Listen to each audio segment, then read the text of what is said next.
Dear students, I am Dr. Garima Srivastava from Lal Bahadur Shastri College, Lucknow. Now, the topic for today is international human resource planning. Now, we have already understood the linkage between human resource management and the organization structure of a company in the international market.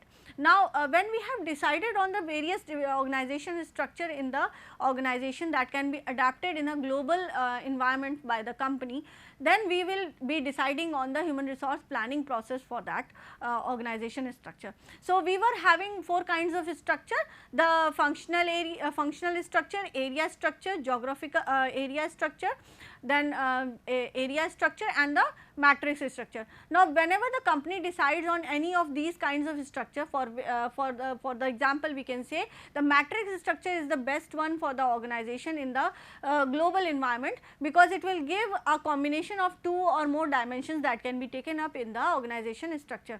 So, when the organization already decides to expand in the international market, it will first of all decide on the organization structure, the type of organization structure it will be adapting in the international market. Now, once it has done the decision making on the type of organization structure it is going to adapt, it is important to fill in the people into that structure. Now, filling the people or keeping the people or hiring the people into that structure is called as human resource planning. So, human resource planning is the first step in the human resource management process. It translates the organization's objectives and plans into the number of workers that are needed to meet the organizational objectives. Now, the basic objective of human resource planning is what? It decides on the objectives of the organization, and then according to the objectives of the organization, it decides, it plans, it initiates that how many people will be required to meet those objectives. The actual HRM process starts with the estimation of the number and kind of people who will be required by the organization to fit into that organization structure. Now, for this purpose we need to understand human resource planning process in detail. So, over here it has the following steps. Now, very first point that comes into the application is that analyzing of organizational objectives. So, if the objective of the organization is to expand in overseas market, over there of course this objective will be basing on the need to hire more and more people who are expert in the international aspects.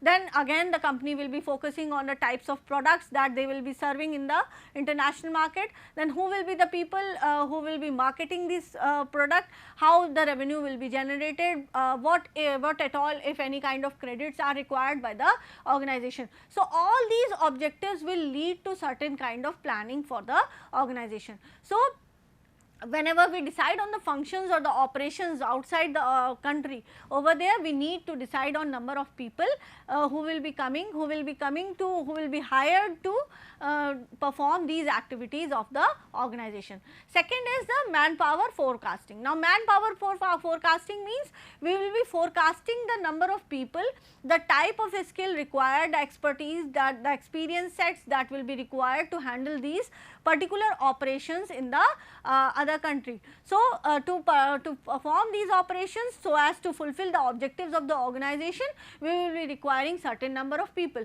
So, deciding on these number of people is called manpower forecasting. Third one is analyzing human resource supply. Now, of course, once we have decided, yes, of course, we need 10 people for our overseas operations, or we need 15 people, we need 100 people for our overseas operation. Now, we will be finding the resources from where we will be hiring these people. Now, when we talk about the resources from where we will be hiring these people, we have 2 kinds of resources, the internal resource and the external resource. Now, as the name suggests, the internal resource means the people who are already there in the organization, who can be transferred, who can be promoted, who can be given growth in their career path. They can be the people from the internal resources who can move out overseas for the performance of other operations for the company. Now, when we talk about external resources, it means the people from outside the organization. They can be from the talent pool, they can be from the other organizations, they can be freshers, they can be the people who are already working in the same expertise area in the other companies. So, you have a certain number of people outside the organization also who can come in and handle your operations in the overseas market. Now, coming into the fourth point, that is estimating human resource gaps. Now, what is the supply, how can we get, what is the pool of talent, and suppose we need 10 people, the forecasted people are 10, but from the pool we have only 8 people. So, we have a gap of 2 people. Now, this gap needs to be analyzed by the human resource. So, that is why human resource management department continuously keeps adding on talent pool, they keep adding on the number of people into their pool set. Why? Because as and when they are needed, their skills are needed, their experience sets are needed, they can be picked up from within the organization, internally the organization, or from the external sources of the organization, and they can be placed at the right time, at the right place in the organization. Then comes action planning. Now, if suppose we need 10 people and we have 10 or say suppose 12 or 15 people, what will be the action plan that you will be doing? Whether you will be calling them, whether you will be interviewing them, you will be screening them, shortlisting them on certain standards or aspects, all this will be done under the action planning, or you can say the basic part of recruitment or selection will be done. Now, modifying the organizational plans. Now, once you have placed, found the people, hired the people, placed them at the right place, you need to modify the organizational plans according to the changing needs of the external environment. Say, suppose if only 8 people are required. Now, how you will be removing or how you will be reducing those 2 people who are extra in that particular ladder. So, this will require a modification of the organization structure, and of course, certain kind of strategy which will not lead to any kind of dissatisfaction by removal of those people. Say suppose you are short of some people. Now, suppose you are short of 2 people, you have already found 8 people, you are short of 2 people. Now, you will be hiring them. Now, what will be your organizational plan to hire them? Now, you will be hiring them for the higher management or lower management or the middle level management. Then comes the last point, that is controlling and reviewing the process. Now, this is the part, this is a process, this is a step in almost every kind of process that we follow in the organization. Why? Because controlling means evaluation of everything that we have done. So, once the process of human resource planning completes, we need to control them, we need to evaluate this process, so as to analyze all kinds of problems, all kinds of any kinds of gaps that they are there, any kinds of rectifications that are needed by the people the next time this process will be repeated. Now, when we have decided on the human resource planning process, we need to understand that when we move outside the national boundaries, when we move into the overseas market, certain kind of approaches can be adapted by the organization when it comes to staffing. Why? Because when we talk about international market, we have 3 kinds of people. We have parent country nationals, we have host country nationals, and we have third country nationals. Now, we have, what are parent country nationals? The people who belong to the parent country, who are the citizens of the parent country. Host country nationals are the citizens from where we are going to start our overseas business or where the subsidiary is located. Then we have the third country nationals are those people who are neither from the parent country, neither from the host country. So, over here if we have 3 types of people for our overseas operation, we will be needing certain different kind of staffing approaches as compared to domestic market. Now, when we compare it to the domestic market staffing, domestic staffing is much more easier because people can be taken up from the domestic market for selling or buying or operational functions, or you can say financial functions for the local market only. But when we talk about international market, the laws, the environment of the international market also comes into play. So, staffing choices in the global company are more complex than understood. Issues of cost, cultural savvy, familiarity with local conditions, language skills, family issues are there. Determine whether employees will be sourced from represent from most of the important decisions facing companies as they set up operations abroad. In general, employees may come from any of the following sources. They can come from the headquarter company, parent company, country, they can come from the host country, or they can come from the third country. Now, we have the very first approach, that is ethnocentric approach. It involves staffing overseas positions with home country personnel. That means the people from the home country, the citizens of the home country will only move overseas, and they will perform all the operations for the organization in the overseas market. So, these people will be called expatriates and are usually assigned to fairly senior and technical positions in the overseas organization. Now, they are assigned senior or technical positions because they are well aware of the you can say the environment of the organization, the culture of the environment, and of course, they are aware of the various policies, standards and procedures of the organization. So, that is why they are kept at the topmost positions in the organization. For example, when a Japanese company sets up an office in USA and sends a Japanese executive from their headquarters in Tokyo to staff the new office in Chicago. So, this is a kind of ethnocentric staffing. Now, it also has certain advantages. They may be better able, you may be better able to communicate with the headquarter and access the needed resources as and when required, because you the people you are sending outside, you are the people who are going in the overseas market, they are from the home country itself. They will be able to communicate with the parent company very easily, and they will be able to allocate the resources in a very optimal manner. But of course, when they are talking about allocation of resources, these resources are limited to the home country resources. So, when it comes to the utilization of resources of the international market, this kind of approach can be somewhat difficult. So, home country may know these people well from past collaboration, and thus there are high levels of trust and confidence between the different employees and the organization. Then of course, the familiarity of different standards, policies are specifically there in the people who are moving from the parent country to the host country. So, they are well aware of all these policies of the organization. They will be easily able to implement these policies in the international environment also. So, ethnocentric staffing offers an additional benefit of building a global mindset among the home country workforce. So, we can say that the home country workforce will be more and more will become more and more expertized if they will be moving out for the overseas operations of the organization. It also has certain disadvantages. The very first point is that it is very expensive kind of approach. Why? Because the home country nationals, when they move outside the outside their parent country, they become the compensation package becomes more expensive. Sometimes the family is also being sent out with them, and then again additional expense comes over the company. The home country employees is usually less familiar with local culture and employment conditions of that particular country, and thus it becomes difficult for them to understand the cultural change that they face in the different countries.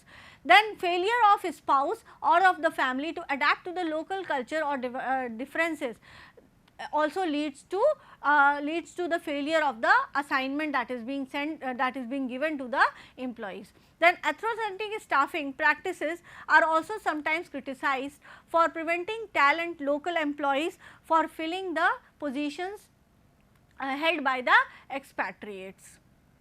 Then comes the second kind of approach, that is polycentric approach. It involves hiring local people to fill the needed overseas position. For example, a South African company setting up an office in Brazil would hire Brazilians to fill an open position. Now, this kind of staffing, this kind of approach is less expensive. Why? Because when we staff people from the local market, when we staff people from the same country itself, there is no cost of relocation of these people is there. So, this kind of approach is less expensive for the organization. Then these local employees are often more familiar with the local culture, local language. So, they will be able to give more productive forms to the organization as compared to the people who are coming to the host country from the home country. So, we can say that polycentric approach can be done for the staffing of middle level management or the lower level management. Then disadvantages, talent is often short in the host country.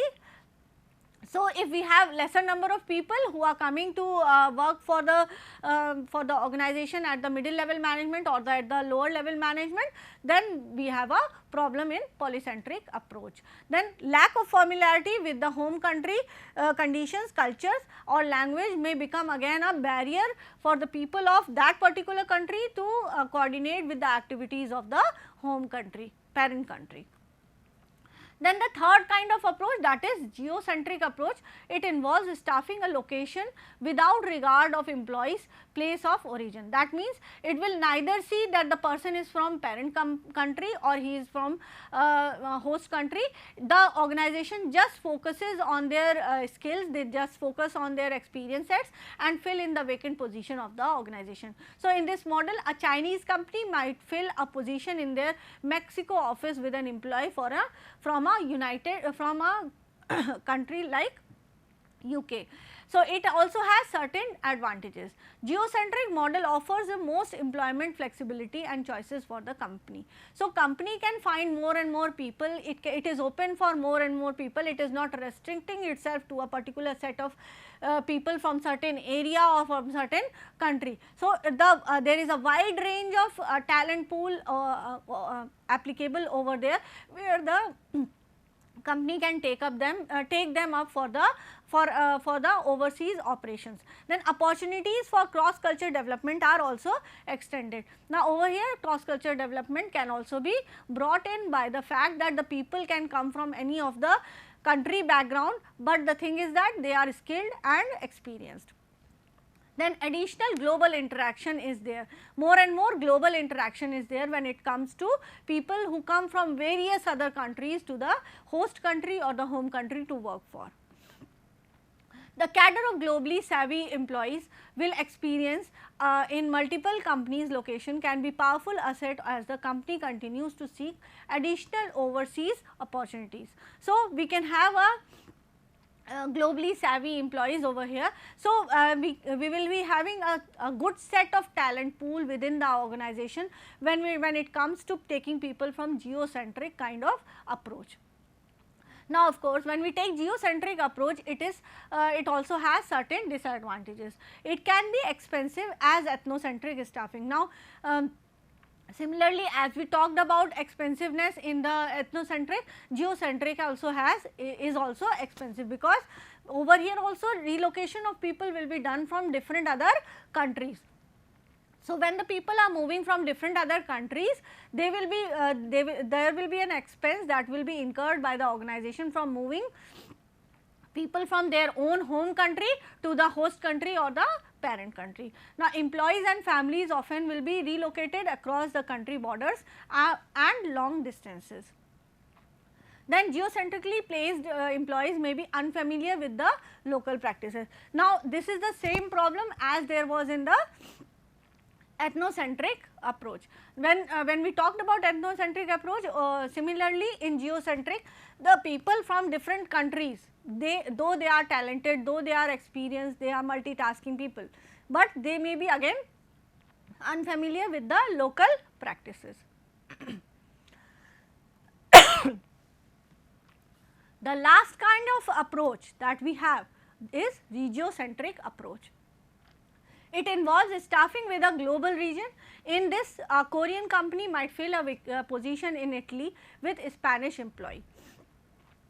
It moves the basic advantages of regiocentric approach is it moves are often made over shorter distances as people are relocated. Now, so of course, when we take up this kind of approach, the distance is decreased, and when the distance is decreased, the cost of relocation of people will be decreased. So, we can have a good set of people from nearby countries, nearby locations, along with decreasing of the cost of relocation of these people. So, this kind of approach is somewhat helpful to the organization when we talk about it in the overseas market.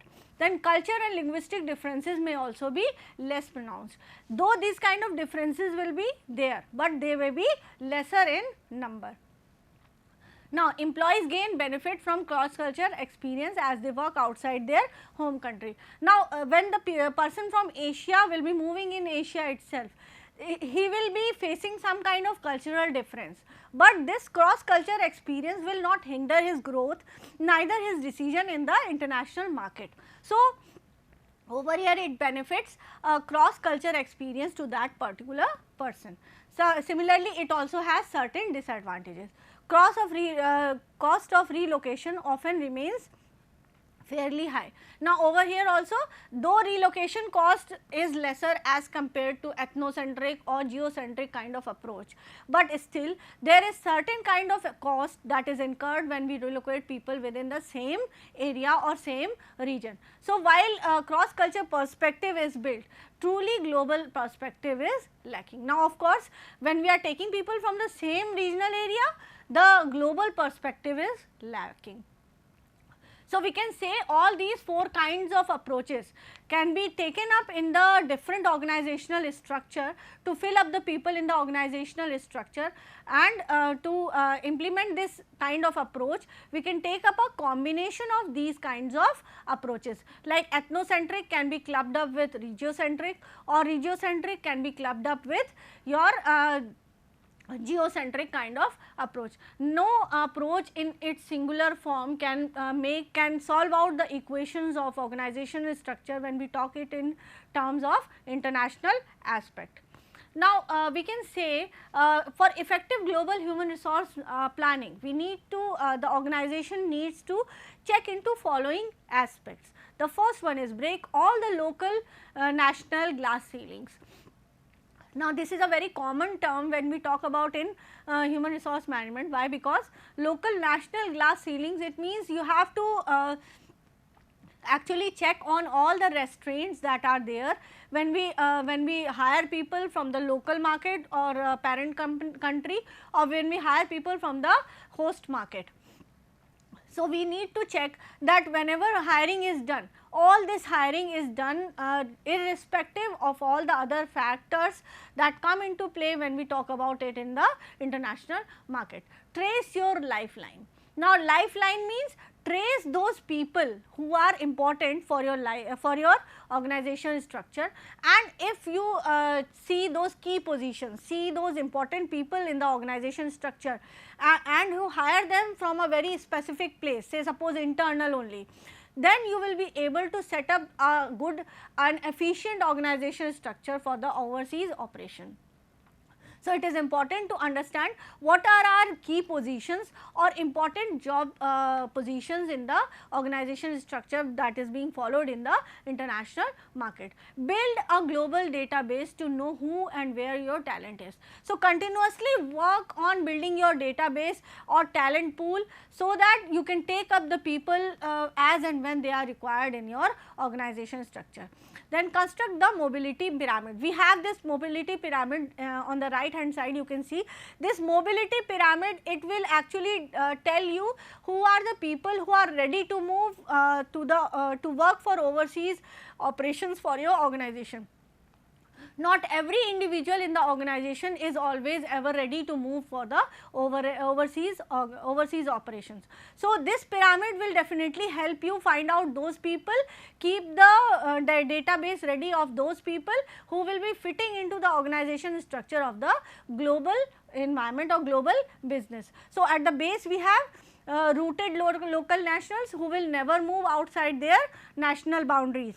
Then mobile local nationals who will move within the national boundaries. Then regionals who will accept short term or long term assignments which is there outside the nation also, but they will be willing to come back to their own nations. Then we have globals, they move around the world for medium term assignments, that means they are also almost rooted in the parent country, they wish to move outside and then they just come back after the assignment is complete. Then we have at the top the glopats, or we can say expatriates, who are frequently on the move, taking short and long term assignments, and these are actually those people who will work for you for the overseas assignments. So, you have to identify the glopats of your organization who are available within the organization internally or who are there outside the organization, that is externally. Now, once you have constructed this mobility pyramid, you will be able to identify who are your leadership capitals, who are the people who will be ready, who will be always ready to take assignments for the overseas operations. Assess your bench strength and skill gap. Now, for these people you need to assess the strength of the people as well as the strength of the organization, so as to integrate what? Integrate the organizational and individual goals. Then you need to recruit regularly. You cannot keep key positions vacant, so you need to recruit the people from these pool of glopats regularly. Advertise your posts internally. Now, mostly the organization should base their hiring process from internal. Why? Because when we are moving outside in the international market, it is important to keep people at the higher positions on whom the organization is more trusting, or who are more trustworthy for the organization. So, the people internal to the organization are more trustworthy. You can say they are staying for the organization, they are staying for a long time with the organization. So, we should take the people from within the organization first of all. If the people are not available within the organization, then of course, we can move outside external environment to hire the people. Then organization of succession planning. Now, of course, succession planning means you need to promote, you need to give growth to the people. So, this can be easily done by assigning them some of the overseas operations in the overseas market. Challenge and retain your talent. Now, after evaluation of all the process, after evaluation of the people who have already worked in the overseas environment, you need to check on the performance of these people, and if you find out that they have certain kind of talents, you have certain kind of key positioning people within the organization. Now, human resource department needs to develop strategies to retain these people for a longer period of time, because if they leave your organization, some of the key positions will become vacant. So, if the key positions will become vacant, it will be difficult for the organization to find them again from internal source or the external source for the organization, which may affect the business of the organization badly. So, over here we can say that human resource planning process is a very key process, or you can say it is a focused process within the organization. Why? Because we will be finding right people. Right people means right set of skills, experience from within the organization or outside the organization. Then we will be placing them in the organization structure that has been decided for the overseas operation, and then once they perform their responsibilities and duties, the success of the project or assignment of overseas operation is all dependent on these people itself. Thank you.